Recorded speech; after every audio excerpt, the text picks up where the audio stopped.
Donc, bonjour à tous et bienvenue. Nous sommes heureux de vous accueillir aujourd'hui dans le cadre de notre webinaire sur le sujet des financements pour l'adaptation au changement climatique.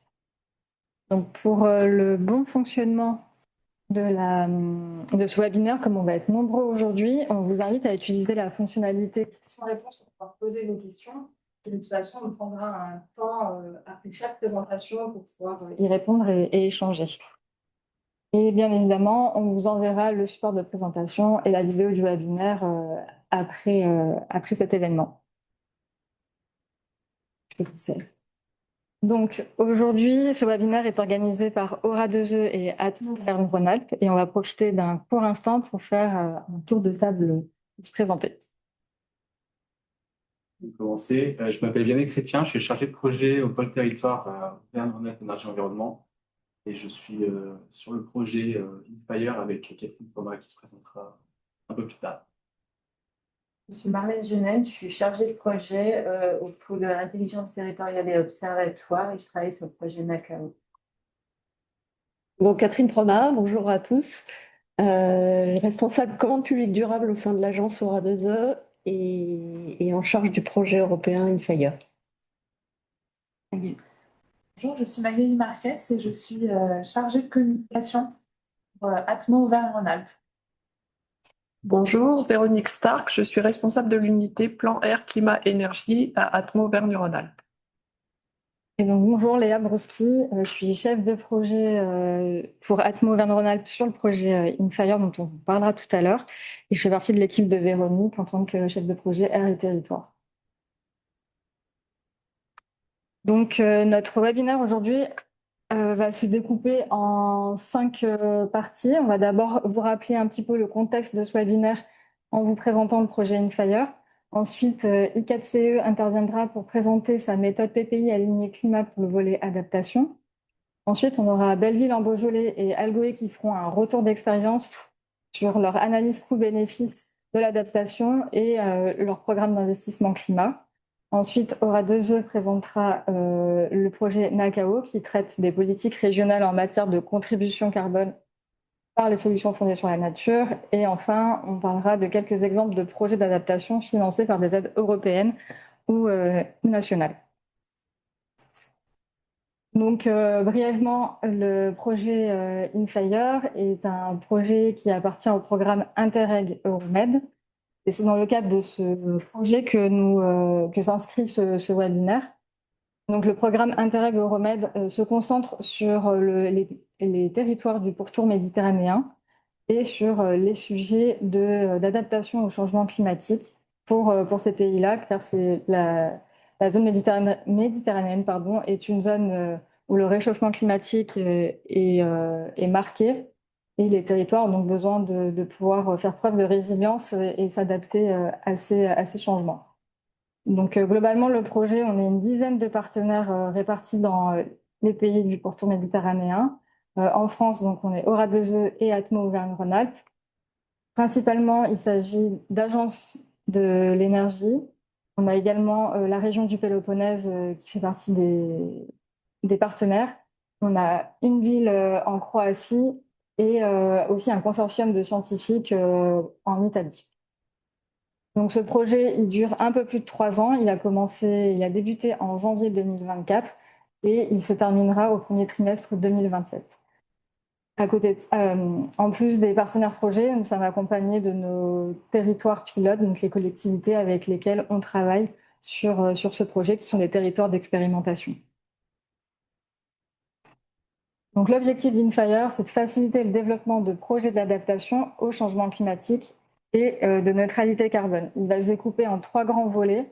Le premier qui traite des mécanismes de financement, donc le webinaire s'intègre dans ce volet précisément, où on a fait notamment un travail de recensement des financements qui pouvaient exister à destination des territoires pour pouvoir s'adapter et mettre en place des solutions. Sur le deuxième volet de ce projet, on a plutôt traité de tout ce qui est levier politique et outils de planification, donc de quoi disposent chacun des pays pour que les territoires puissent avoir des outils pour mettre en place leurs solutions. Et enfin, un dernier volet opérationnel qui là vient vraiment traiter des solutions techniques que l'on met en place sur les territoires et donc les projets pilotes, vraiment, là, on est sur une partie plutôt concrète. Donc globalement, les livrables de ce projet, ça va être une partie, peut-être des guides sur les financements et la planification stratégique. Il va également y avoir des outils d'analyse financière et économique de projets d'adaptation au changement climatique, neutralité carbone. On a également un volet de formation à destination des collectivités locales qui peut traiter des financements, mais également de la gestion des données et plusieurs autres sujets, notamment les solutions fondées sur la nature également. Et enfin, il y a aussi accès aux fiches projets des 8 projets pilotes qui sont mis en place dans le cadre de ce projet. Donc, je laisse maintenant la parole à I4CE qui va pouvoir démarrer le deuxième volet de cette présentation. Donc, Merci Vivian. beaucoup. Bonjour à toutes et tous. Alors, normalement, vous devez voir arriver mon écran. Dites-moi si ce n'est pas le cas.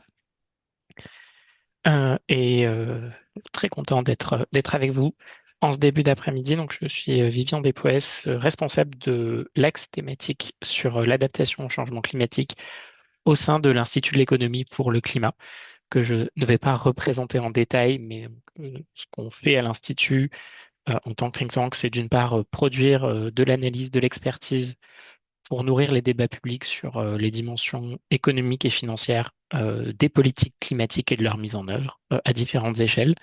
Et d'autre part, on travaille aussi à proposer des éléments de méthode, des outils pour mieux intégrer ces dimensions climatiques dans un certain nombre de décisions, notamment budgétaires et financières. Et donc, c'est ce qu'on a fait là avec le travail sur les PPI. Il me semble, si je ne dis pas de bêtises, que vous aviez déjà eu une présentation d'un de mes collègues, Axel Ebra, sur la dimension décarbonation, adaptation de ce travail. Et donc là, aujourd'hui, je vais principalement revenir sur la dimension adaptation au changement climatique, mais d'abord reposer un peu le pourquoi on pense que le PPI et le processus autour de la programmation pluriannuelle des investissements est un bon endroit pour parler climat. Ce travail, il part de deux constats principaux. Le premier, que je pense vous partagez, ou en tout cas vous avez en tête, qui est que si on veut atteindre les objectifs climatiques qu'on s'est fixés au niveau international et national, il y a une grande partie de la mise en œuvre des actions très concrètes qui reposent sur les collectivités locales, les différents échelons de collectivités, de par leurs compétences et de par leur capacité de portage d'un certain nombre de sujets. Et dans tout ce que peuvent faire les collectivités, il y a une partie qui est directement portée de l'investissement dans un certain nombre de projets importants pour la mise en œuvre des politiques climatiques. Sur le volet atténuation, ces investissements, ils sont plutôt très bien chiffrés, puisqu'on a une politique et une feuille de route nationale qui nous dit quantitativement ce que l'on doit arriver à faire. Et donc, quand on croise ça avec les compétences locales, on arrive à chiffrer les besoins et on voit que les collectivités investissent déjà beaucoup pour la décarbonation et doivent investir encore plus. Sur le volet adaptation, c'est un petit peu plus difficile à chiffrer. On pourra éventuellement revenir sur pourquoi dans la discussion, mais il y a aussi beaucoup de choses de deux natures. Et vous allez voir que ça structure pas mal le processus qu'on propose. D'une part, parce que il y a des choses à faire en plus spécifiquement pour s'adapter. Voilà, on a tous les exemples, hein. Il faut végétaliser les villes, il faut accroître la robustesse d'un certain nombre d'infrastructures, il y a tout un tas de choses spécifiques à faire pour l'adaptation. Et puis, il faut aussi intégrer ce qu'on a l'habitude d'appeler un réflexe adaptation dans nos autres investissements, ce qu'on fait pour tout un tas d'autres raisons, tout simplement pour s'assurer que ces investissements resteront fonctionnels, utiles, efficaces dans un monde et plus spécifiquement une France qui se réchauffe et donc dans un climat différent. Et beaucoup de ces choses-là, pas tout, mais beaucoup, passent par l'action locale. Ça, c'est le premier constat. Le deuxième constat, c'est qu'aujourd'hui, dans plein de situations, et forcément, heureusement, il y a des exceptions, mais dans beaucoup de situations, on constate qu'il peut y avoir des démarches très matures, très avancées du côté de l'établissement de stratégies, de programmes d'action parfois assez opérationnels sur le volet climat. On a les PCAET, mais aussi tout un tas de documents sectoriels qui prévoient un certain nombre d'actions.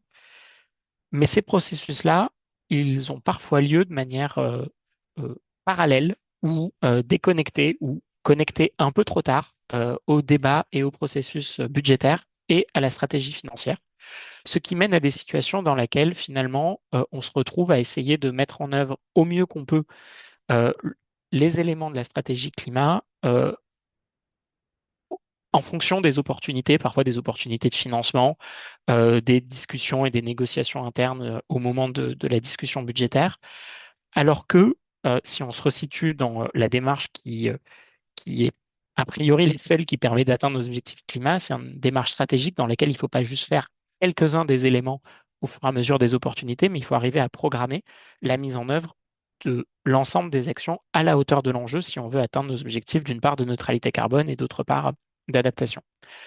D'où l'idée, la proposition euh, d'utiliser un outil dont disposent les collectivités. Et d'ailleurs, là-dessus, elles ont la chance d'en disposer là où l'État n'en dispose pas, qui est le PPI, qui est élaboré généralement en début de mandat. Donc, pour l'échelon municipal, on est en plein dedans, comme moment de se dire, on évalue l'ensemble des besoins et des projets d'investissement qu'on va avoir à l'échelle de plusieurs années.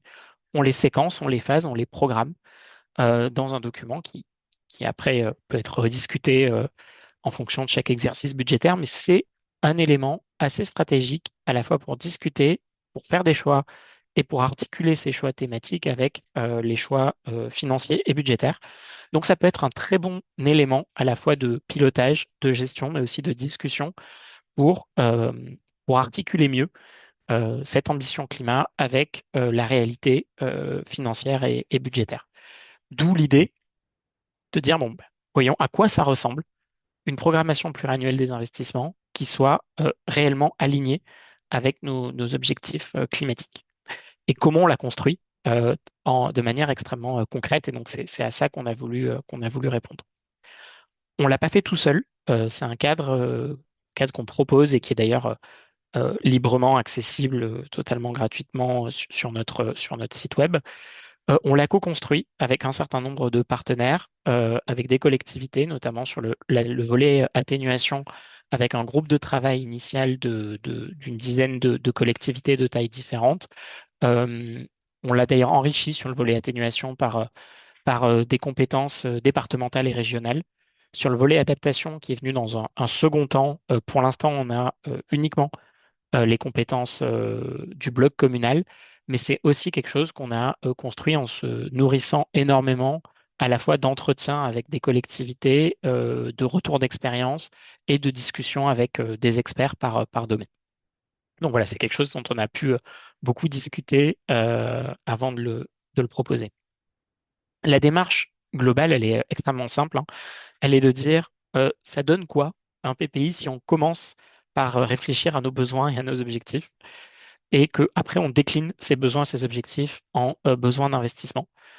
Donc ça commence par déterminer, bien clarifier, objectiver, quantifier les objectifs climat qu'on se donne, au-delà des objectifs très chapeaux du type atteindre la neutralité et s'adapter au changement climatique.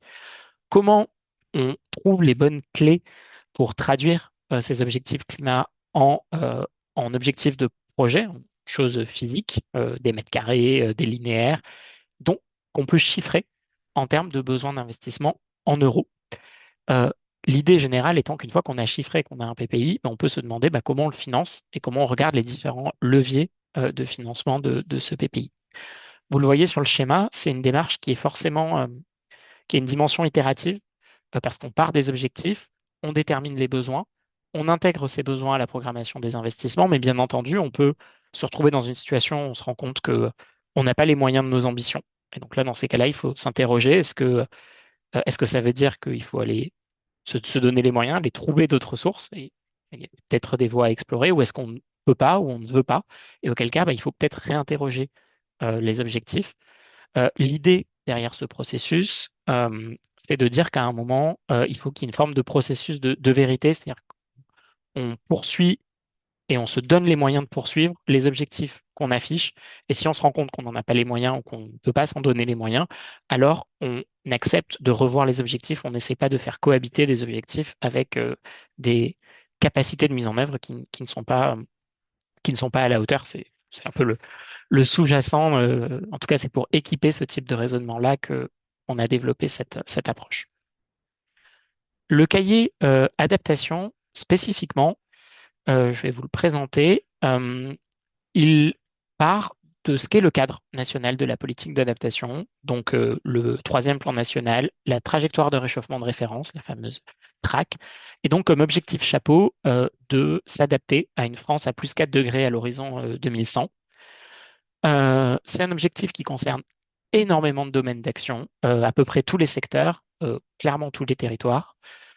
On a choisi de développer spécifiquement cet outil PPI sur 7 domaines d'action publique, communale ou intercommunale, qui sont les 7 sur lesquels il nous semble y avoir les enjeux et les leviers dans l'investissement les plus immédiatement prégnants. On ne prétend pas à l'exhaustivité, hein, on pourrait discuter, il y a probablement des sujets, par exemple la gestion des déchets, où il pourrait y avoir également des besoins qu'on n'a pas eu le temps de traiter. Mais la mécanique sous-jacente, elle est reproductible. Ce sont les 7 domaines que vous avez à l'écran. Eau, potable, assainissement, espace public, patrimoine bâti, prévention des risques d'inondation, transport collectif, préparation et gestion de crise et développement des réseaux de froid. Pour chacun de ces domaines, tous les chapitres de la méthode sont structurés de la même manière. Pour chacun de ces domaines, on commence par un état des lieux de où on en est, de la prise en compte de ce sujet. L'idée, c'est de dire qu'en fait, on est conscient que c'est un sujet qui est quand même relativement émergent, qui est souvent moins mûr que le sujet de la décarbonation. On sort quand même de décennies où on s'adapte au climat qu'on a connu, au climat historique. C'est très ancré dans nos documents, dans nos planifications. Ça représente vraiment une rupture de pensée avec des projections climatiques. Donc, on part de là où on en est, vraiment. Euh, mais on essaye de se dire, bon, bah, si on essaye vraiment de s'adapter à ces projections, qu'est-ce qu'il faudrait changer pour trouver un petit peu la ligne de crête entre bah, une vraie ambition d'adaptation et puis un pragmatisme de là où on en est, ce qui est faisable à l'échelle d'un mandat et d'un PPI. J'insiste là-dessus parce que, par exemple, quand on est allé voir au début, en élaborant cette méthode, des chargés de mission GEMAPI, et qu'on leur a dit, oui, mais vous aviez l'habitude, on essayait d'engager la discussion en disant, bah, vous aviez l'habitude de faire de la prévention des risques inondations, mais est-ce qu'on fait de la prévention des risques inondations pareil si on considère le changement climatique? Première réaction, souvent, c'est oui, mais en fait, c'est déjà assez compliqué d'en faire à niveau historique. On va pas réussir, ou ça va être très compliqué, ou en fait, ça va rien changer d'intégrer les projections climatiques. Mais en fait, si on creuse, il y a quand même un certain nombre de questions à poser, de choses à améliorer, sans dire qu'on refait complètement ou on bouleverse la politique GEMAPI. Et donc, voilà, on a essayé de trouver quelque chose qui est utile pour les gens qui sont déjà le nez là-dedans, mais qui vient questionner au regard des enjeux d'adaptation.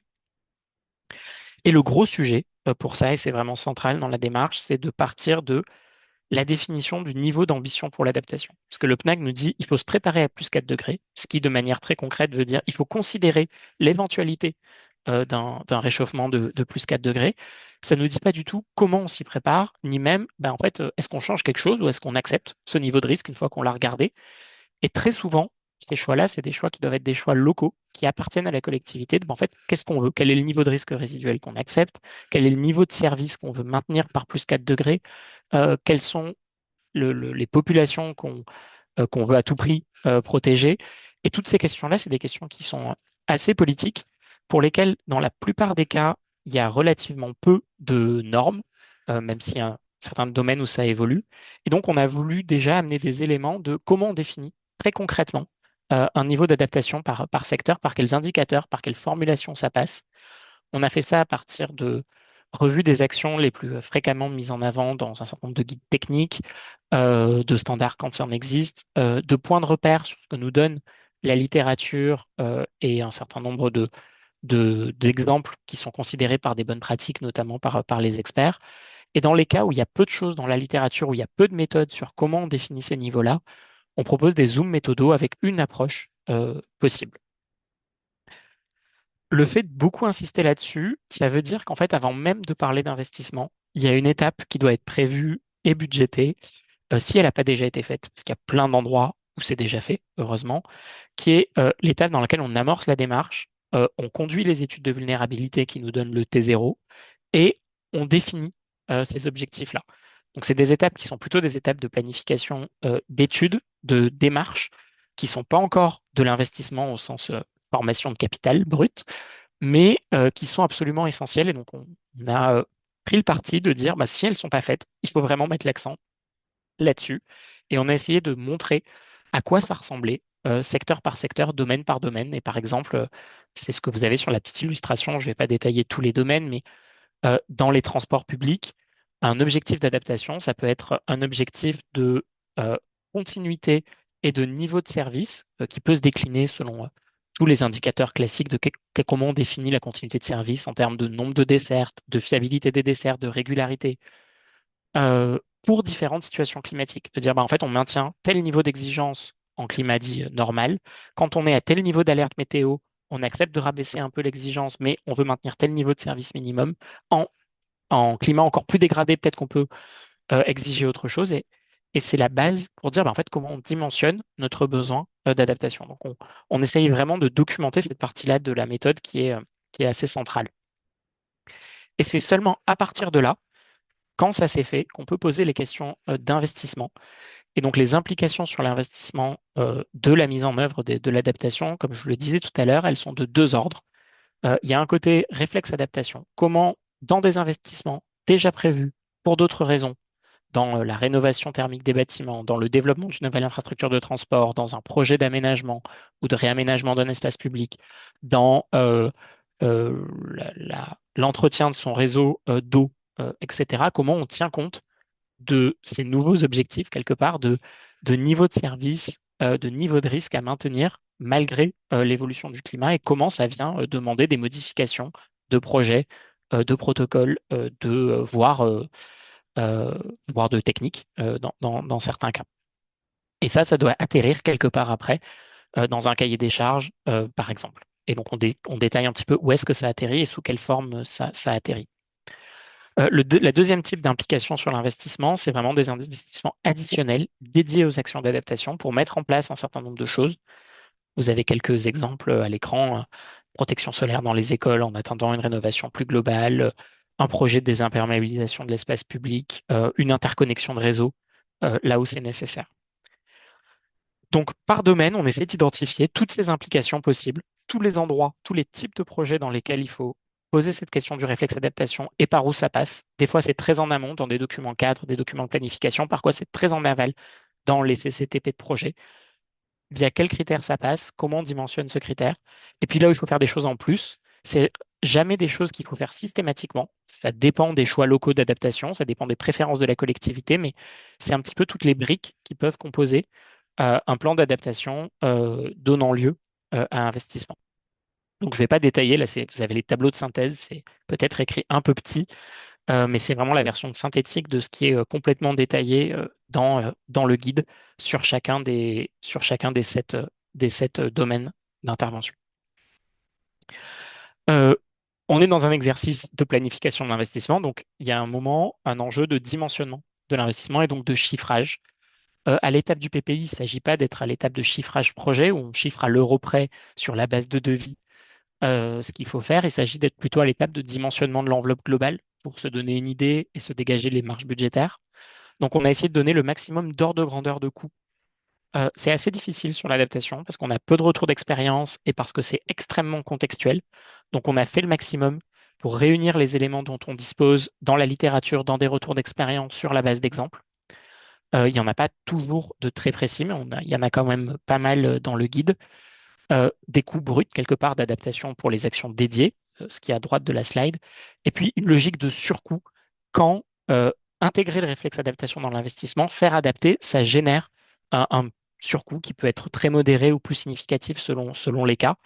Sachant que là aussi, on essaie d'expliquer comment se matérialisent ces surcoûts. Ils ne sont pas toujours faciles à attraper parce que parfois, ce n'est pas un surcoût de construction, mais ça fait évoluer le modèle économique. Si vous exigez d'un promoteur dans une opération d'aménagement qu'il ne conçoive que des bâtiments traversants, par exemple, euh, ou que des bâtiments avec des zones d'infiltration, ben, ça va peut-être modifier son propre modèle économique, le prix de mètre carré de revient, et donc ce qu'il va être prêt à payer comme coût d'aménagement pour construire dans cette zone-là. Parce que bah, s'il n'y a pas de stationnement, on ne peut pas revendre au même prix. Enfin, ce type de considération-là qu'on essaye de décrire. Je vais un peu vite parce que je vois que le temps file. Euh, Après, juste deux, trois points de vigilance importants que l'on met en avant. La première, c'est que bon, on est dans un exercice sur les PPI, donc on insiste sur l'investissement, mais une stratégie d'adaptation, c'est pas que de l'investissement et c'est pas toujours d'abord de l'investissement.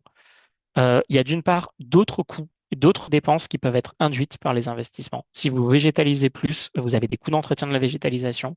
Ça ne se retrouve pas dans un PPI, mais si vous ne le prévoyez pas, il y a peu de chances que ça marche dans la durée.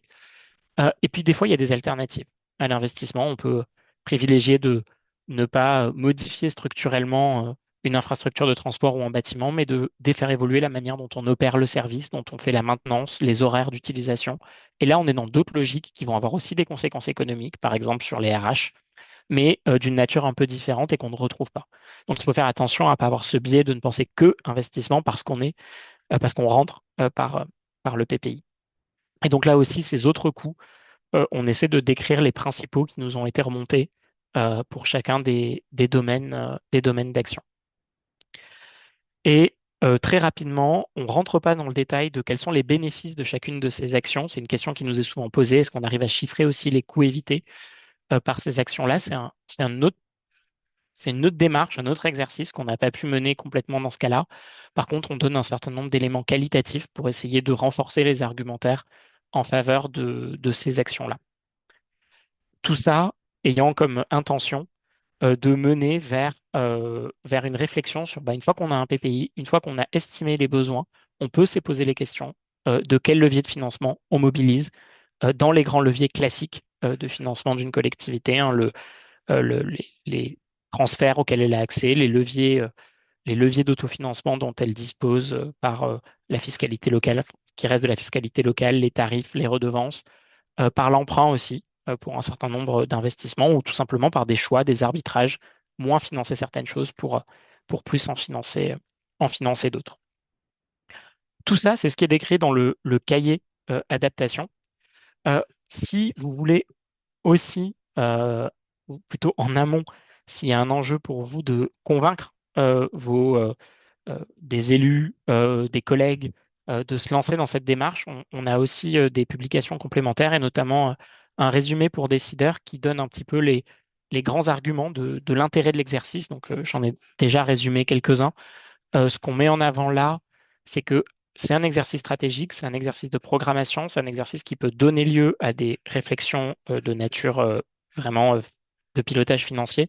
C'est aussi un exercice de coordination, de dialogue et d'animation des discussions en interne. Finalement, réaliser un PPI avec ses objectifs climat comme ligne directrice, c'est une manière de faire discuter autour des mêmes sujets avec le même langage des spécialistes du climat, des spécialistes des finances et des budgets et des spécialistes métiers dans des secteurs, des métiers qui peuvent être assez techniques comme l'eau, la GEMAPI ou l'aménagement et de s'accorder sur finalement en fait, ces objectifs climat, est-ce qu'ils sont appropriés par tous, est-ce qu'ils paraissent réalistes, est-ce qu'ils posent les bonnes questions euh, aux uns et aux autres. Et dans ce petit guide annexe, on liste aussi, à partir des premiers retours qu'on a, ce qui nous semble être les grands facteurs de réussite pour s'engager dans une telle démarche de PPI aligné climat. Je ne les relis pas, vous les avez à l'écran.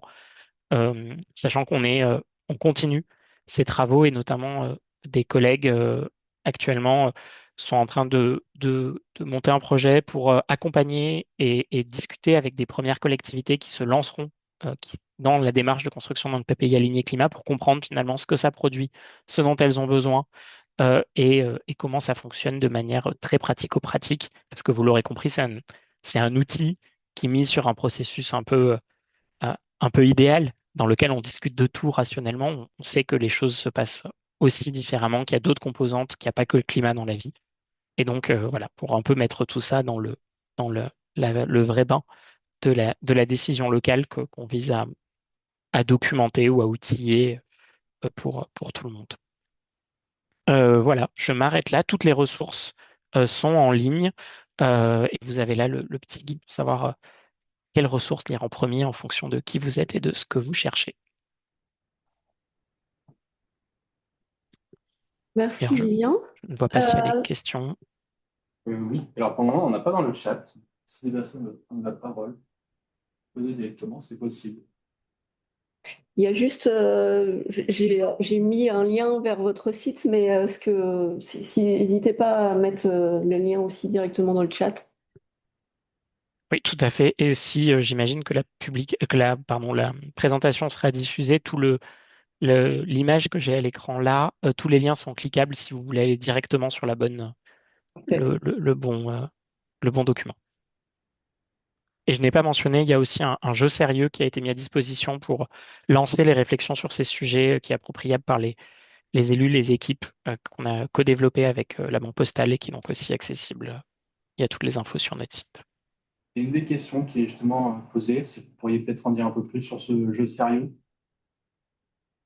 Alors, globalement, c'est un jeu dans lequel on se met un petit peu dans la position de membres d'un conseil municipal ou d'équipes locales qui doivent arbitrer entre différents projets avec comme critère euh, la contribution de ces projets aux objectifs climat et les éléments budgétaires et financiers pour se rendre compte finalement que derrière tout ça, il y a des questions de choix, de priorisation, de séquençage dans le temps et que commencer à discuter, enfin, que discuter budget et discuter climat ensemble, ça peut donner lieu à une appropriation des sujets assez intéressante et on a plutôt des bons retours sur le type d'animation et le type de discussion que ça suscite. Euh, alors, je ne l'ai pas développé directement, je ne pourrais pas vous donner beaucoup de détails, j'y ai joué une fois, mais si vous avez des questions, je peux renvoyer vers mes collègues et je pense qu'il y a pas mal de choses expliquées sur le site. Ça marche, merci. On va prendre, je vois, il y a encore deux questions, on va les prendre et après on sera à la suite. Il y a une personne qui demande si c'est possible de prendre part aux collectivités pilotes pour la création d'un PPI climat. Alors, je pense que faudra que je pourrais vous renvoyer mes collègues là-dessus, je ne sais plus exactement où ils en sont euh, de, de- de- des discussions avec les collectivités qui seront pilotes, mais en tout cas, je pense qu'ils seront très intéressés pour en discuter et en fonction de positionnement de ce que vous cherchez, en tout cas, d'échanger. L'idée, c'est vraiment de voir comment on peut essayer de suivre et discuter avec tous ceux et toutes celles qui ont envie de se lancer là-dedans. D'accord, merci. Et je pense qu'il y a Et peut-être Axel connecté qui pourra donner des précisions dans le chat sur cette dernière question. s'il veut à compléter dans le chat. Et la dernière question, c'est considérez-vous que les éléments financiers contenus dans le guide permettent de construire un PPI aligné climat? Voyez-vous des EPCI qui auraient fait l'exercice? Alors, à date, en particulier sur le volet adaptation, on n'a pas de PCI qui ont fait l'exercice, ne serait-ce que parce qu'un PPI, généralement, on construit en début de mandat et que c'est le type d'exercice quand même un peu nouveau, en particulier sur l'adaptation. Donc, on n'a pas encore de retour d'expérience complet. Par contre, on se base pour chacune des briques sur des retours, et d'ailleurs, je ne l'ai pas dit, il y a des exemples domaine par domaine de collectivités qui, sur une des briques, ont fait une démarche qui peut s'approcher de ce type de démarche de programmation dans la durée, de partir de l'objectif et de programmer les besoins. Donc, c'est possible, brique par brique. On espère avoir dans quelques temps des exemples consolidés et intégrés. Et après, sur les éléments financiers, comme je le disais, ce qu'on donne, c'est des éléments de préanalyse, euh, de dimensionnement. Au maximum, on essaie de donner des chiffres quand il y en a.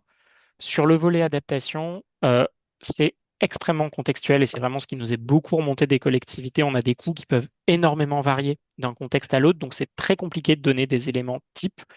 Par contre, j'espère qu'on a décrit les processus de manière suffisamment précise pour aider à ce que chaque collectivité puisse remplir avec ses propres éléments de contexte Et ce qu'on a essayé de faire systématiquement, c'est de proposer un peu des approches qui vont en se complexifiant. Si vous partez vraiment de zéro, il y a des éléments qui vous permettent de faire les premières analyses, estimations à très grosse maille, mais qui posent quand même des premières choses. Si vous avez des premiers éléments, de les préciser.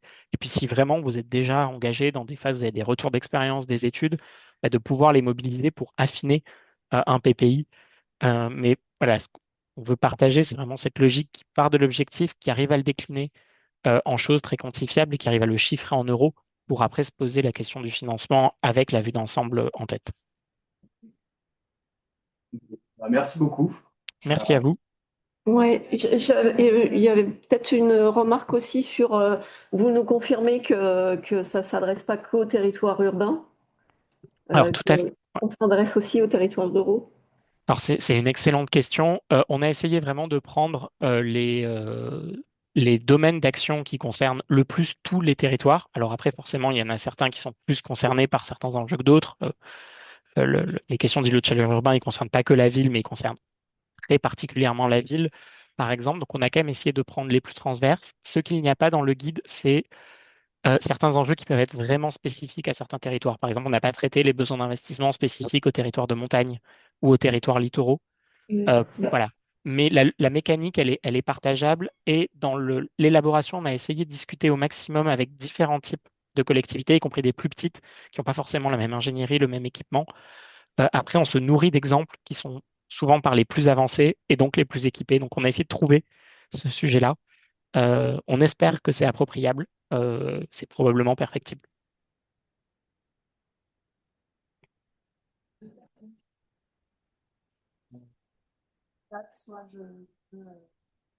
pense que les deux personnes pour lever la main, si vous pourriez mettre vos réponses vos questions dans le chat, ce sera plus simple pour y répondre. Et Lydia, je vous invite à y répondre. Oui, je peux y répondre par écrit s'il y a besoin Voilà. de passer à la présentation suivante. Merci beaucoup. Merci à vous. On passe la parole à Anne-Sophie Vert et Amélie Davier. Donc Anne-Sophie Vert à la mairie de Belleville-en-Beaujolais et la commune, mais je la laisserai se présenter. Et Amélie Davier de Algoï qui accompagne Belleville-en-Beaujolais sur différents sujets, mais notamment le projet InFire.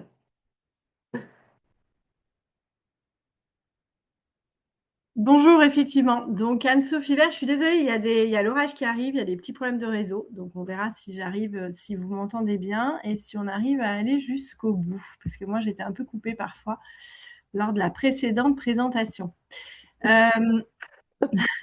Voilà. Pour vous dire, oui, donc moi, je suis Anne-Sophie Vert, je suis chargée de la direction innovation, développement et transition. Et donc, je vais vous présenter. Partager ma présentation.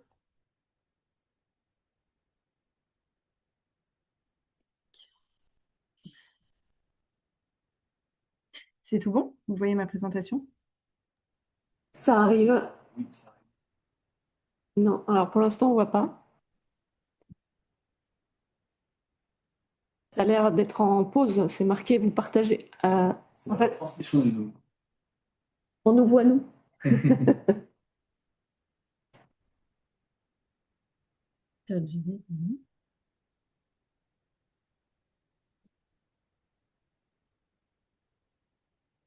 Amélie, veux-tu partager?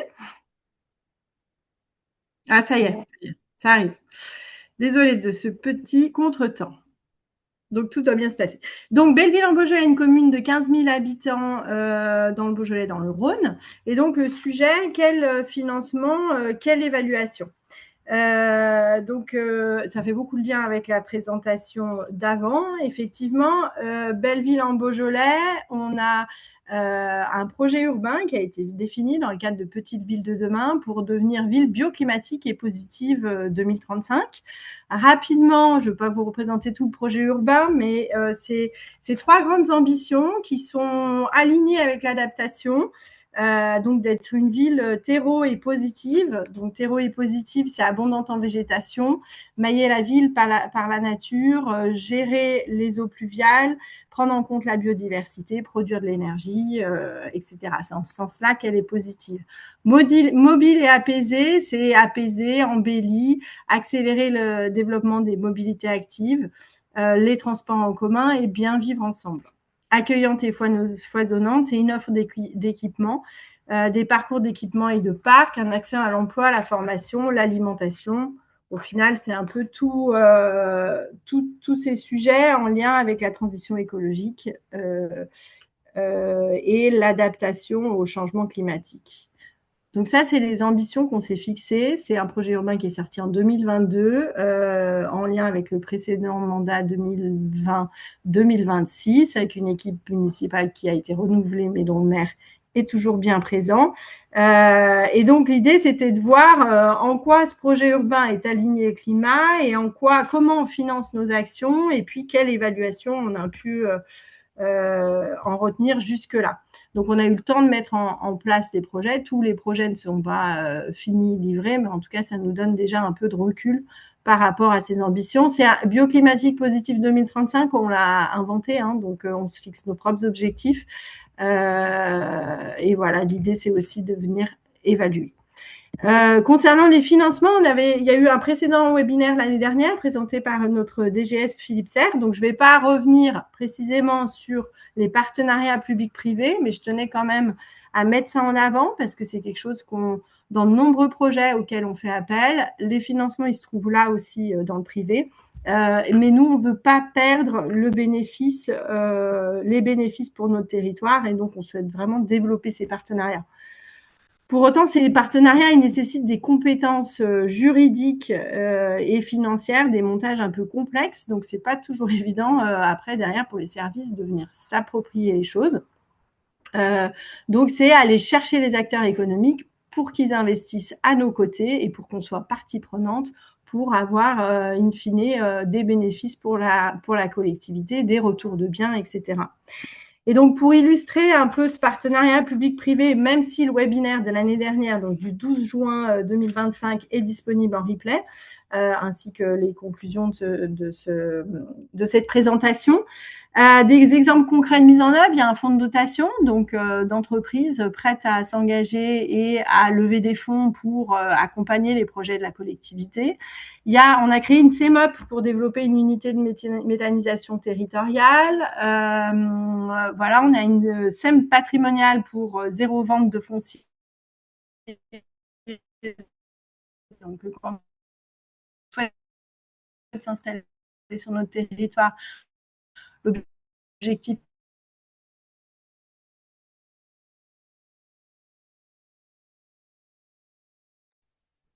Alors, on a perdu la liaison. La maîtrise foncière, donc elle arrive qu'elles sont prêtes à s'installer. C'est pas de travailler, donc c'est aussi un accompagnement. La liaison, oui. Alors, je parlais de la SEM patrimoniale. J'espère que vous avez pu suivre en lien avec zéro vente de foncier. On a aussi une marque locale d'électricité qui est BOAT. Donc, on est avec un fournisseur d'électricité qui est Alpiq et on propose BOAT sur notre territoire. La seule marque locale d'électricité, donc verte et française, du territoire, dont on fait la promotion auprès des citoyens, mais aussi des professionnels du territoire. Et puis, le développement des baux à construction, notamment, on a une station GNV qui a été développée avec GEG sous ce format de contractualisation. Donc ça, c'est une part de nos financements, c'est le partenariat public-privé. Pour autant, comment optimiser nos dépenses et recettes? Donc, j'ai mis plusieurs items. Donc, on est déjà avoir un portage politique solide. Voilà, on est toujours enclin à proposer des lettres de soutien, à tester des choses sur notre territoire, à se porter volontaire. Et ça paraît important. D'autre part, on travaille en transversalité dans nos services. Donc, on cultive la gestion de projets au sein des services et de façon systémique pour fluidifier aussi l'organisation interne, que tout le monde se mobilise pour aller chercher les subventions. Et puis, on est mutualisé entre la communauté de communes Saône-Beaujolais et la commune de Belleville-en-Beaujolais. Et ça nous apporte vraiment une capacité en fait, on a finalement toutes les compétences au sein de nos deux collectivités, enfin nos services mutualisés. Et du coup, ça nous fait vraiment gagner du temps et de l'efficacité sur la mise en œuvre de nos projets. On est très réactif pour s'inscrire rapidement dans les opportunités qui se présentent. Voilà, les demandes de subventions, ça tombe des fois du jour pour dans 2 semaines. Je pense au Fonds vert notamment, ou à Électrifions la France récemment. Ou voilà, enfin, on est toujours présent et disposé à répondre rapidement aux sollicitations. Ça passe pour moi aussi par entretenir un réseau local, national et européen pour créer le réflexe, pour qu'on pense à nous quand il y a des projets. Ça passe aussi par des témoignages comme je le fais aujourd'hui pour se faire connaître et faire connaître nos projets. Et puis, c'est nécessaire aussi d'objectiver nos résultats. Et donc, c'est bien là aussi la question de l'évaluation. On est tête, donc territoire engagé pour la transition écologique 3 étoiles. Et c'est vrai qu'à la hauteur de nos nombres d'habitants et de notre territoire semi-rural, c'est bien. Ça assoit aussi un peu tout ce qu'on peut mettre en œuvre. Et donc, notre PCAET est en cours de révision. Et donc, c'est l'occasion aussi de travailler et d'ancrer l'adaptation dans nos sujets du quotidien et créer ce réflexe adaptation. Rapidement, après, pour la recherche de subventions, là, j'ai fait exprès, j'ai mis beaucoup de logos les uns sur les autres, mais c'est aussi pour montrer la dynamique, pour porter nos projets, pour les faire financer. Donc, c'est à la fois, on a deux communes, petites villes de demain. Bon, le programme arrive à échéance, mais en tout cas, ça a permis quand même de faire sortir des projets et de surtout recruter un chef de projet qui a accompagné les communes, sans quoi je pense que les projets n'auraient pas été si ambitieux. Il y a les classiques DETR, DECIL, Fonds vert. Il y a les appels à projets de l'ADEME. Bon, à voir où l'ADEME va, mais en tout cas, voilà. Il y a la région Aura pour certains projets, département du Rhône. Il y a le pacte territorial avec l'ANA, puisqu'on est plateforme de rénovation intégrée à nos services. Donc, on a pu contractualiser pour 5 ans les sujets en lien avec la rénovation de l'habitat. On est aussi assez proche de l'agence de l'eau Rhône-Méditerranée-Corse pour sortir des projets, notamment les marathons de la biodiversité, les Olympiades, etc. Et après, on suit aussi pas mal de projets européens en lien avec nos partenaires associatifs généralement, qui nous amènent aussi d'autres financements, qui nous permettent de se faire connaître, qui nous permettent d'aller voir ce qui se passe ailleurs et de pouvoir avoir des retours d'expérience et proposer des projets à nos élus sur notre territoire. Je vais passer ensuite la parole à Amélie. Donc, c'est vrai que ça, c'était la présentation globale des financements et de notre organisation qui nous permet d'aller répondre à ces enjeux climatiques. Donc, j'étais plutôt sur la question financement. Et puis, par contre, il y a un moment, il faut aussi qu'on se pose la question de l'évaluation au-delà de notre label tête. Mais clairement du projet urbain. On a des projets qui ont été livrés, comme je vous le disais. Donc maintenant, voir dans quelle mesure ces projets répondent à ces engagements et répondent en particulier au sujet de l'adaptation. Amélie, je te laisse la parole. Merci Anne-Sophie. Bonjour à toutes et à tous. Donc, Amélie David du cabinet Algoé. On travaille avec Belleville en Beaujolais sur l'évaluation du projet Ville bioclimatique et positive comme projet pilote du projet européen InFire. Donc, cette évaluation, comme le disait Anne-Sophie, elle s'inscrit après plusieurs années de déploiement du plan guide Ville bioclimatique et positive. Et c'est l'occasion de faire un point d'étape pour voir s'il y a des besoins d'ajustement jusqu'à 2035 sur son déploiement. Je vais revenir rapidement sur la méthodologie d'évaluation et ensuite on se concentrera surtout sur la partie analyse coût-bénéfice qui rentre un peu plus en lien avec les sujets de financement.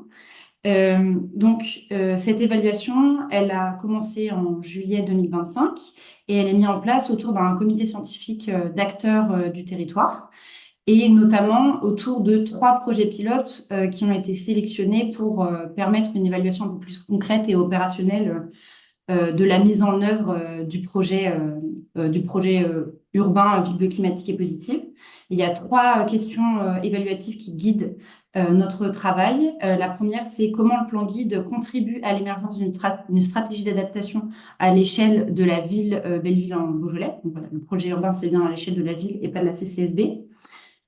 comment le plan guide, enfin, comment les projets d'aménagement prennent en compte effectivement les exigences du plan guide en termes d'effets concrets sur le territoire, d'indicateurs, et puis ce qui amènera à travailler sur des pistes d'amélioration du plan guide, et comment le plan guide impacte l'équilibre financier des projets d'aménagement. Donc, c'est là-dessus qu'on a essayé de construire une méthodologie d'analyse coût-bénéfice pour les 3 projets pilotes identifiés. Ces 3 projets pilotes, c'est un projet de réhabilitation des bâtiments d'une école et de la cour d'école, un projet de réhabilitation d'un quartier, d'un bout d'un quartier, et d'aménagement de rue. Je peux passer à la slide d'après, Sophie, merci. Donc, la première étape pour l'analyse coût-bénéfice, ça a été d'identifier les effets attendus, donc pas effectifs, puisque les projets, ils n'ont pas encore tous été livrés, mais les effets attendus des projets vous verrez sur les prochaines slides, le projet en question, c'est le projet en lien avec l'école. Donc ça, c'est identification des effets attendus sur les principaux enjeux qui ont été hiérarchisés par le comité scientifique, qui sont principalement donc, la lutte contre les fortes chaleurs, la gestion de l'eau dans toutes ses dimensions, la prise en compte des enjeux de biodiversité, sensibilisation, accompagnement, les mobilités qui ont été intégrées un peu à côté, puisqu'on traitait principalement des enjeux d'adaptation au changement climatique, et l'enjeu transversal de santé et bien-être. Donc, pour chacun de ces projets, l'objectif, ça a été de décliner les actions opérationnelles qui peuvent concourir à traiter l'enjeu et d'évaluer la capacité de ces actions et donc du projet à répondre aux effets attendus. Donc, est-ce que le projet y répond effectivement à l'effet de prise en compte suffisante en intérieur et en extérieur du confort d'été, par exemple. Et donc, cette évaluation, elle a été réalisée par le comité scientifique. Donc, sur la notation de -1 à 3, cette évaluation, elle a été faite par les acteurs du territoire. Tu peux continuer, Anne-Sophie, je vais essayer de pas prendre trop de temps. Ensuite, donc sur l'analyse coût-bénéfice, on a fait la partie coût. Et donc là, ça consistait principalement à récupérer l'ensemble des coûts de chacun des 3 projets pilotes et d'identifier chaque ligne budgétaire qui peuvent concourir à l'adaptation au changement climatique. Donc, il y a des lignes, c'est assez évident, notamment la partie végétalisation. Et puis, il y en a d'autres où il fallait aller plus finement sur la partie menuiserie ou sur la partie isolation, d'aller plus finement pour identifier vraiment ce qui concourt à l'adaptation de ce qui concourt moins. Évidemment, c'est un travail qui est partiel, puisqu'il y a des lignes budgétaires qu'on ne peut pas complètement couper. Mais en tout cas, d'essayer d'avoir une première évaluation des coûts. Et ensuite, on arrive sur la slide suivante à une pondération des enjeux en lien avec l'adaptation au changement climatique. Donc, les 5-6 enjeux qui ont été hiérarchisés par le comité scientifique, ils ont été pondérés sur leur contribution à l'adaptation au changement climatique en lien avec les vulnérabilités identifiées pour le territoire. Donc, sur le diagnostic de vulnérabilité qui avait été réalisé au début de l'élaboration du plan guide. Donc, cette pondération, on l'a croisée avec la notation des projets et on a fait un calcul de ratio bénéfice-coût auquel on arrive à la fin. Vous voyez, donc on va dire que c'est un score indicatif, puisqu'évidemment, il traite seulement des enjeux d'adaptation au changement climatique. Un projet, il est utile pour d'autres raisons que pour leur contribution à l'adaptation, mais ça permet d'évaluer, de faire une première évaluation de cette contribution et de comparer plusieurs projets. Par exemple, si on prend plusieurs projets de réhabilitation d'un quartier, comment chacun concourt à l'adaptation. Du coup, essayer pour les projets suivants, tout au long de la mise en œuvre du plan guide, d'essayer de retenir certains éléments de certains projets. Et la limite majeure qu'on a identifiée depuis le lancement de l'évaluation, c'est que pour mesurer les effets réels d'un projet, il faut à la fois des indicateurs pertinents, donc les définir, mais aussi les suivre et du coup des mesures concrètes sur les projets. Que ce soit avant la mise en œuvre du projet comme après. Je pense notamment aux mesures de température. Mais voilà, il y a des projets où ça va être difficile de mesurer l'effet effectif de l'aménagement parce qu'il n'y a pas de mesure de température qui a été réalisée, par exemple, en période de forte chaleur, avant la mise en œuvre du projet. Voilà. Est-ce que je ne sais pas si tu veux compléter, Anne-Sophie ? Oui, pour faire du lien aussi avec la présentation de PPI Aligné Climat, effectivement, les coûts évités, ici, on les retrouve pas. Donc, il y a bien ça. Une fois que mon bâtiment est rénové, les coûts d'énergie sont moins importants.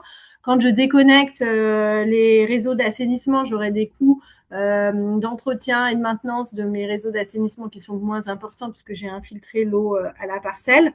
voilà, il y a plein de sujets qui sont pas tangibles et qui sont pas traités. Et voilà, le coût évité est une notion difficile à mettre en avant. Et tout à l'heure aussi, on parlait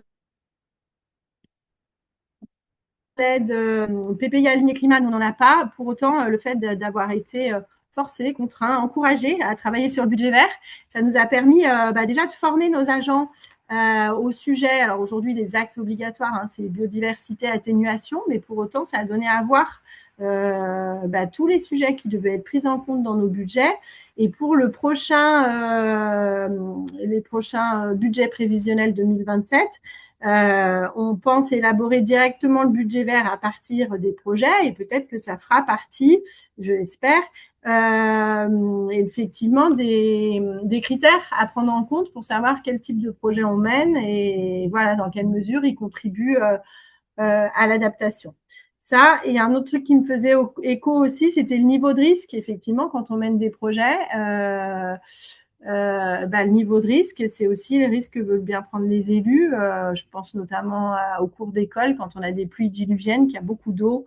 Et voilà, sur certains projets, on a décidé qu'on inonderait une parcelle avoisinante de stade de foot et que pendant quelques jours, il n'y aurait pas entraînement, il n'y aurait pas match, mais que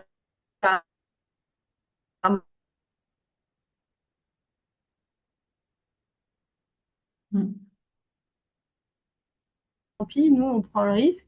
Et si ça doit arriver, ça arrivera, enfin, un risque maîtrisé.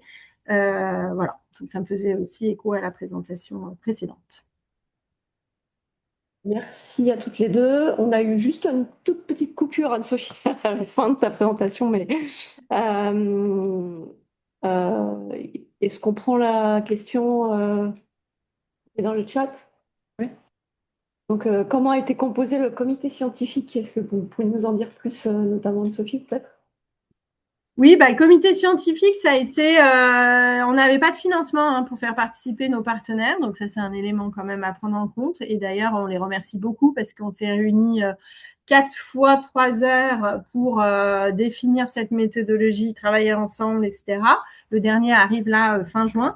Et en fait, l'idée, c'était on a eu le centre social, par exemple, de la commune qui a participé. On a eu des associations avec qui on travaille régulièrement, donc Arthropologia sur la biodiversité, la LPO sur l'environnement, ESPUL plutôt orienté énergie, la LTE, l'Agence locale de la transition énergétique. Voilà, qui d'autre dans ce comité scientifique? C'était assez large. Le Citral, enfin voilà, qui brassait un peu toutes les compétences mobilité, environnement, énergie. On a essayé d'être assez large. Tout le monde n'a pas pu participer tout le temps, mais en tout cas, ça a été riche d'apprentissage et pour nous aussi de prendre du recul et de sortir de notre pôle d'agents d'élus, mais voilà, de vraiment s'appuyer sur eux pour qu'ils puissent contribuer à cette évaluation. Mais une personne aussi qui lève la main, la parole, si elle veut poser sa question à l'oral.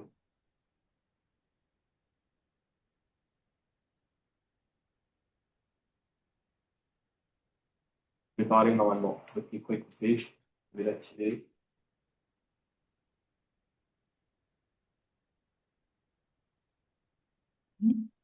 Ah, la personne a baissé la main.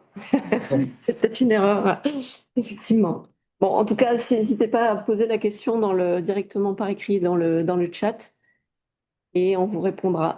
Eh ben, merci à toutes les deux pour votre intervention. On passe à la présentation. Ah, c'est à vous.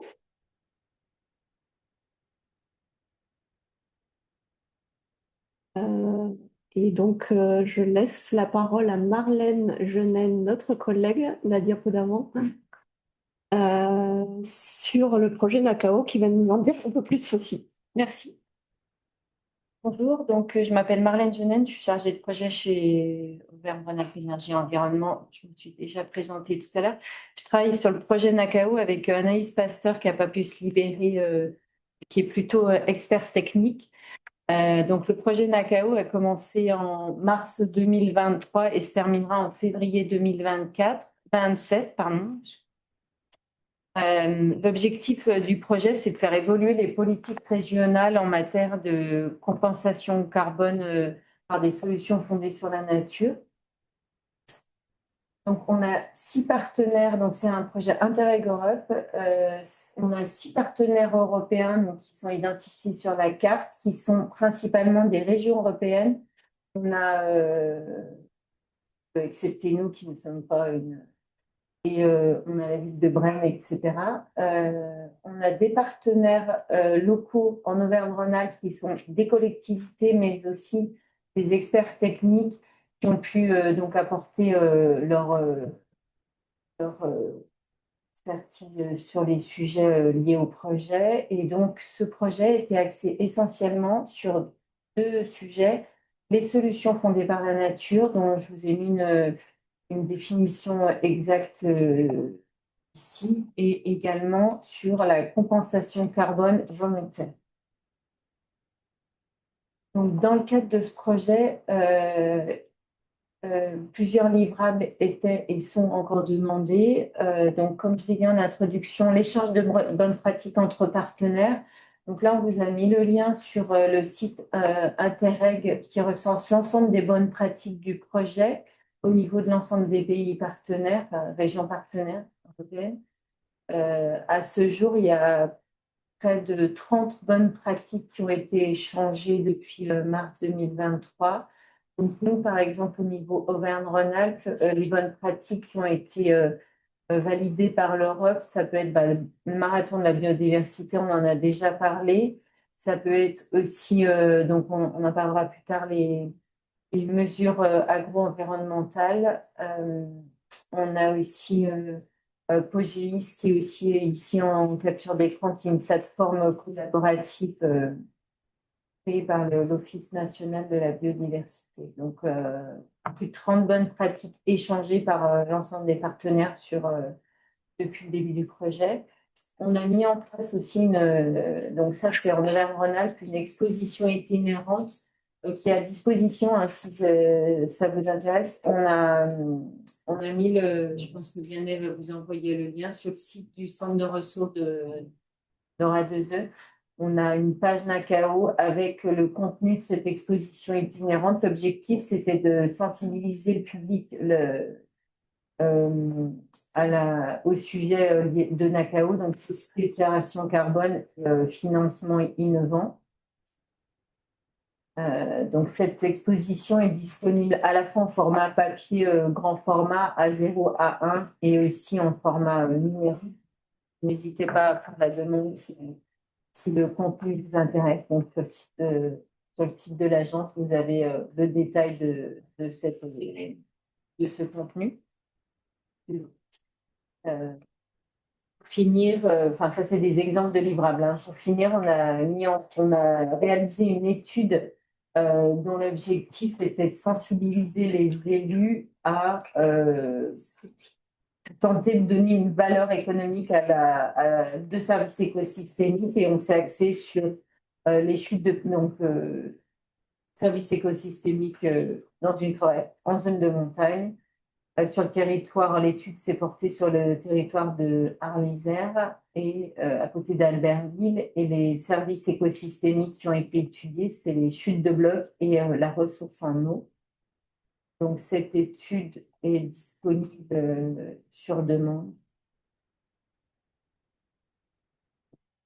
On vous a mis nos coordonnées à la fin de la présentation. Voilà ce que je peux vous dire sur les principaux livrables de ce projet. C'est non exhaustif, hein, mais on a plusieurs initiatives qui sont impulsées par les collectivités partenaires et qui ont bénéficié d'un apport technique dans le cadre du projet Nakao et aussi d'une mise en visibilité, par exemple en soumettant ces initiatives sous forme de bonnes pratiques échangées avec les partenaires européens notamment.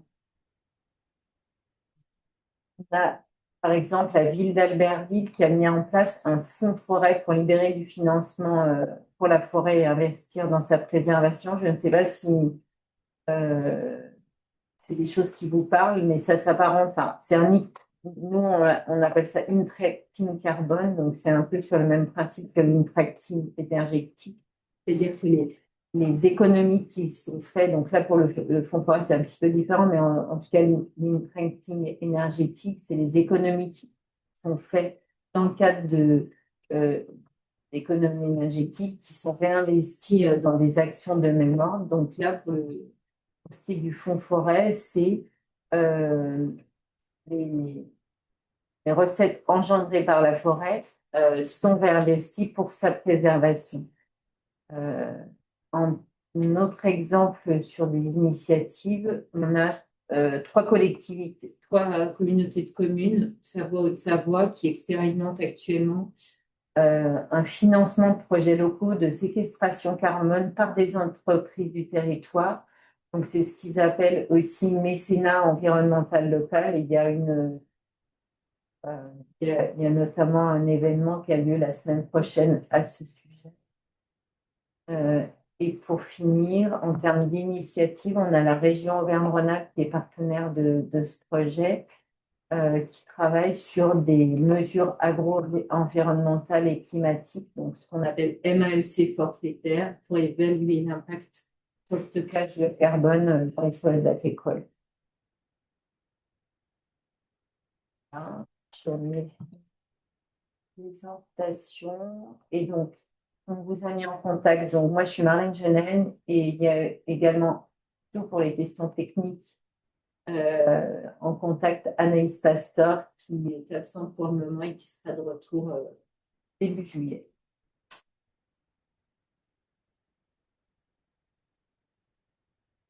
Merci beaucoup. Je vois qu'il y a une question de Marion Seux qui lève la main. Si elle veut s'exprimer. Normalement, juste le micro activé.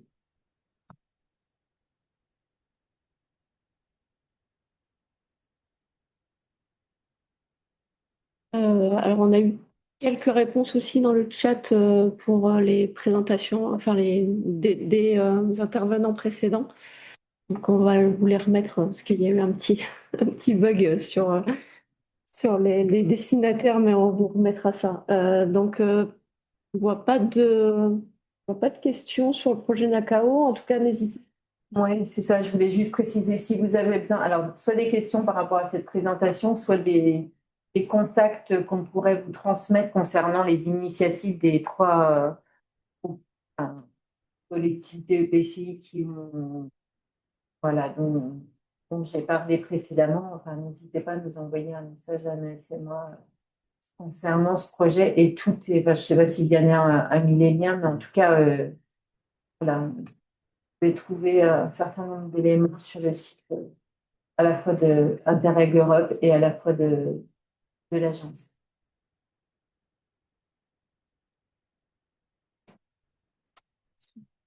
Merci. Eh ben, je prends la suite. Donc, on avait pour objectif en fait de vous présenter toutes les aides financières disponibles sur l'adaptation, essentiellement sur l'adaptation au changement climatique. Et en fait, il s'est avéré qu'il y en avait beaucoup. Enfin, on en a détecté quand même un bon nombre. Et donc, ce qu'on a plutôt préféré vous présenter, c'est les différentes aides. Une synthèse assez rapide, succincte, tu peux passer à la diapo suivante, des aides européennes et des aides de l'État, des aides nationales. On n'est pas allé sur les aides locales, voilà. Et surtout de les illustrer par des exemples concrets. Donc, Anne-Sophie en a déjà parlé tout à l'heure de Belleville-en-Beaujolais, Anne-Sophie Vert en a parlé tout à l'heure. L'Europe peut aussi vous aider et EURA2E peut vous accompagner sur les réponses au montage de projets européens, mais on n'est pas les seuls, hein, il y en a d'autres. Et donc, ces aides européennes, elles peuvent apporter de l'ingénierie et des moyens supplémentaires pour aller un peu plus loin dans les études, dans la planification, dans la mise en œuvre d'actions d'adaptation.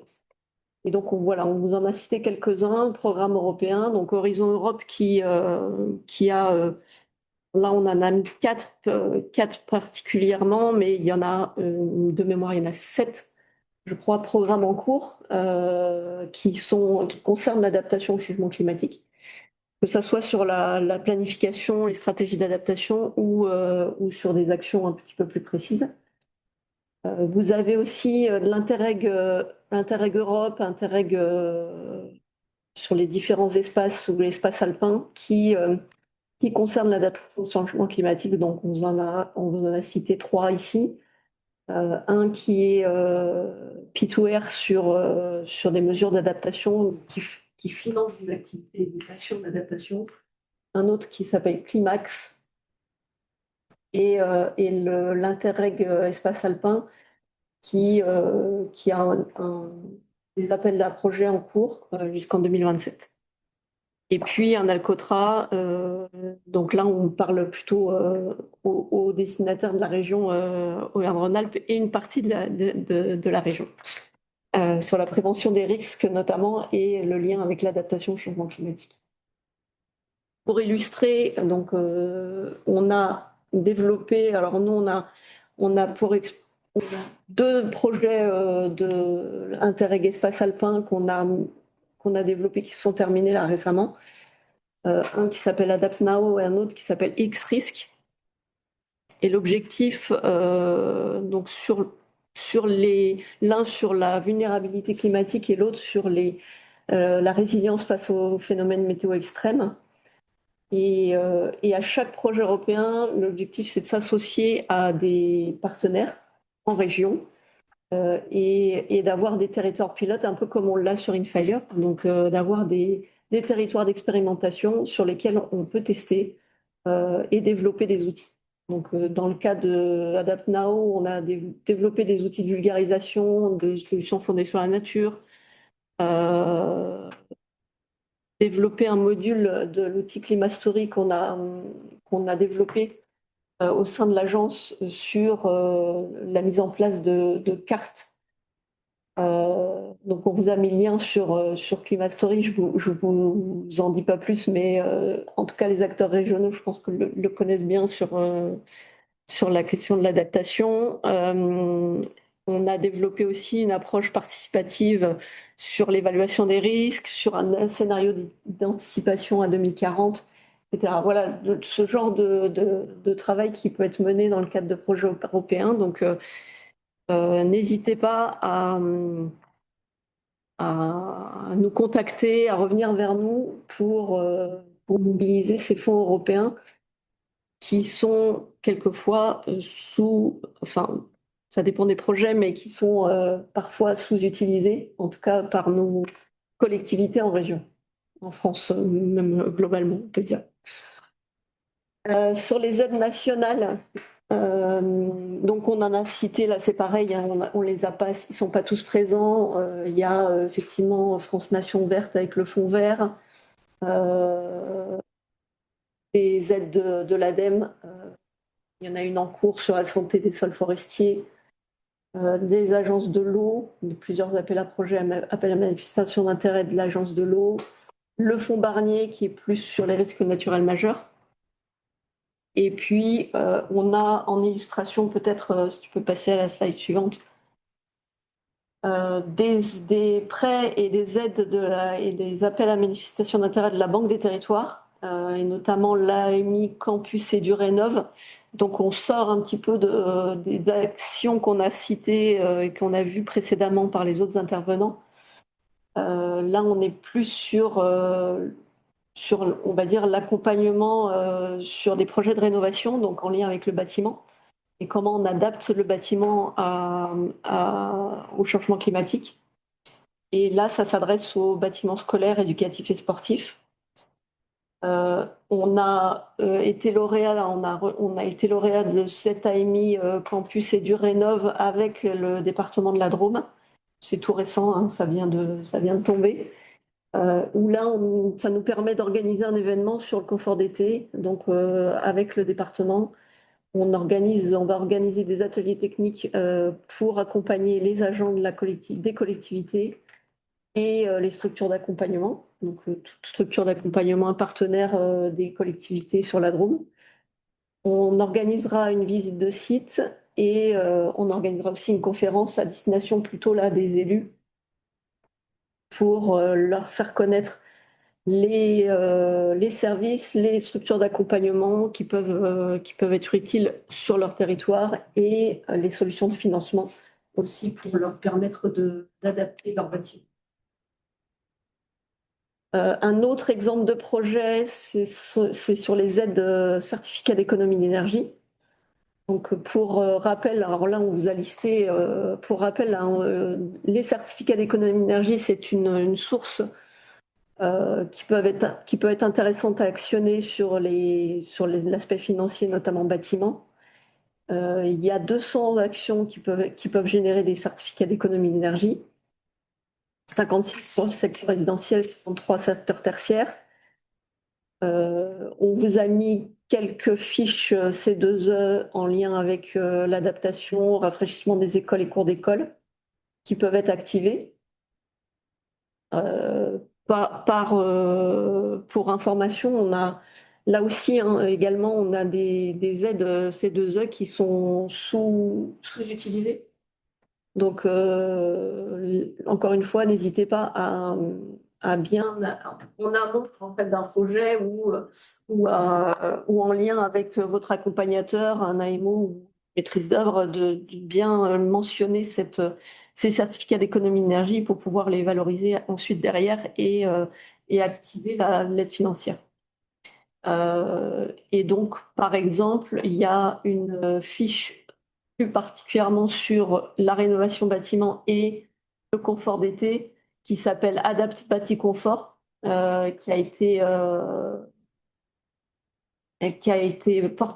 est porté par l'ADEME, qui a démarré début 2026 et qui concerne plusieurs régions, donc Auvergne-Rhône-Alpes, Nouvelle-Aquitaine, Occitanie et PACA, avec 4 partenaires régionaux qui portent ce projet de certificat d'économie d'énergie, avec Ville et Aménagement Durable en région, Envirobat en PACA, les Envirobat, BDM en PACA et Occitanie, et ODES en Nouvelle-Aquitaine.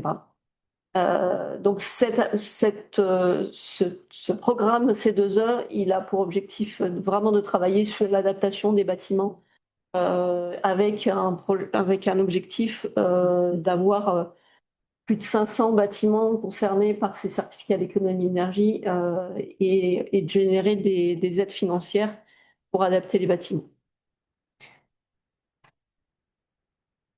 Voilà, donc je vous ai mis, alors j'ai pas mis les contacts, mais on pourra vous envoyer. Alors il y a des liens sur les différents diaporamas et notamment on a un collègue qui s'appelle Grégoire Tonnier, qui est spécialiste des certificats d'économie d'énergie et qui est là pour vous accompagner, vous aider à répondre, à monter, à vous grouper aussi, pourquoi pas, pour aussi à l'échelle d'un territoire pour mobiliser les C2E de manière plus efficace.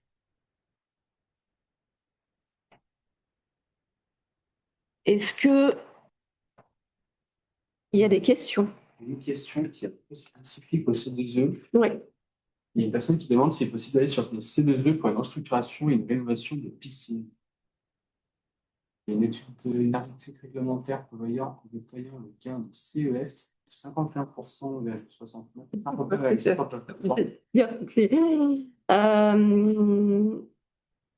Alors, je ne pourrais pas répondre à votre question, qui est effectivement très spécifique, mais ce que je vous propose, c'est que on note votre question, je la transfère à notre collègue et on vous fera une réponse effectivement sur la mobilisation de ces C2E. Est-ce que vous pouvez nous indiquer votre structure?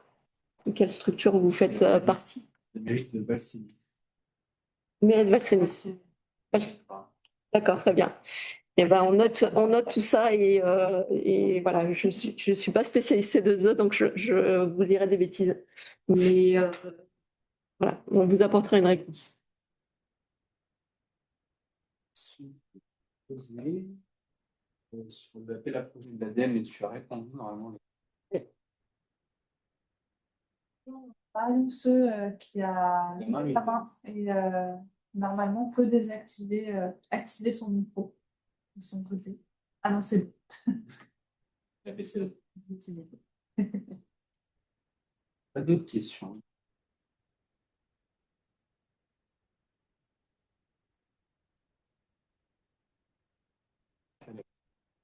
Ok. Donc, merci à tous les intervenants pour leur présentation. On espère que toutes ces informations vous seront utiles voilà, que les présentations vous ont plu.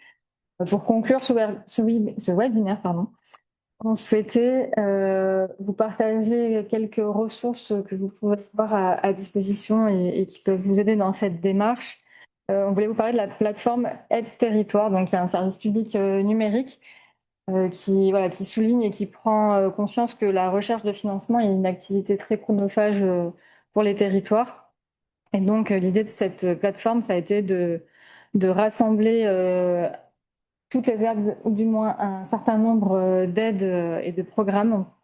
Donc, il y a une soixantaine de programmes d'aide qui ont été recensés, que ce soit des aides européennes, nationales ou locales. Et bon, là, ce sont des chiffres pour des sujets toutes thématiques, enfin, pour des aides toutes thématiques. Mais vous avez un article sur le site dont on vous a donné l'accès directement qui met déjà tous les filtres en lien avec l'adaptation au changement climatique. Donc normalement, quand vous allez sur cette page, vous allez pouvoir avoir directement les aides en lien avec l'adaptation au changement climatique qui s'afficheront. Il y a également une partie de recensement des projets. Donc il y en a 55 000 qui sont recensés sur cette plateforme qui ont été subventionnés, dont des projets d'adaptation, et ça peut également vous inspirer pour avoir des idées supplémentaires.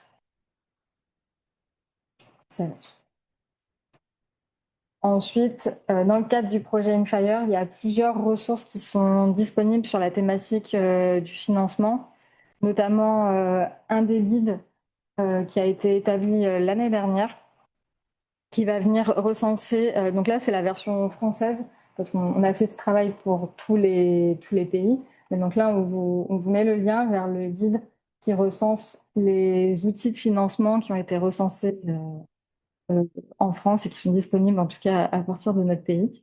Et vous y trouverez également une méthodologie voilà, le concept qui est ressorti de ce guide, c'est le cheminement de l'idée à l'investissement qui devait être normalisé, c'est-à-dire de monter aussi les projets, de penser très en amont le financement pour pouvoir rentrer dans les exigences de ces programmes d'aide et pouvoir le faire le plus en amont possible au moment de la conception de votre projet.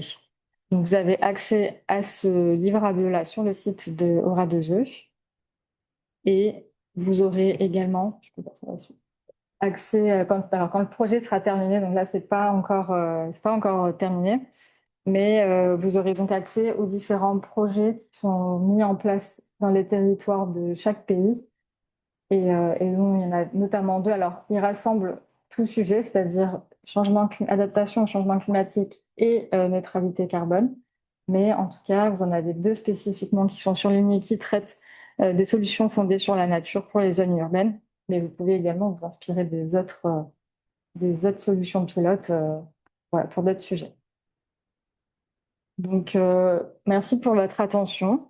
Si vous souhaitez poser vos dernières questions avant la fin du webinaire. Et ah oui, excusez-moi, j'ai oublié également de vous préciser, enfin ça a été dit et mis dans le chat, en vous fournissant la vidéo plus les présentations d'aujourd'hui, on vous remettra également aussi le lien de l'ancien webinaire que j'ai oublié d'évoquer dans la première partie. Donc un webinaire qu'on a effectué l'année dernière sur le sujet des financements également. Donc on vous remettra cette ressource également à disposition. Et on vous partagera également un questionnaire de satisfaction. C'est un questionnaire qui nous est demandé dans le cadre du projet. Donc, si vous pouvez prendre quelques minutes pour y répondre, ça serait super. En tout cas, voilà, si vous voulez répondre, poser quelques questions, n'hésitez pas. Je réponds à une dernière question sur les projets européens et voilà. Il semblerait qu'il n'y ait pas de questions supplémentaires. Peut-être une précision sur le guide, tu as évoqué que c'était par rapport aux mesures qui étaient disponibles en France, mais c'est aussi dans le cadre plus large seul. Ah oui, là, il y avait la... Oui, mais bon, peut-être des inspirations à avoir comparées à d'autres pays qui ont la capacité de mettre en œuvre des choses différentes. Et ça peut être une source d'inspiration. Merci pour la précision.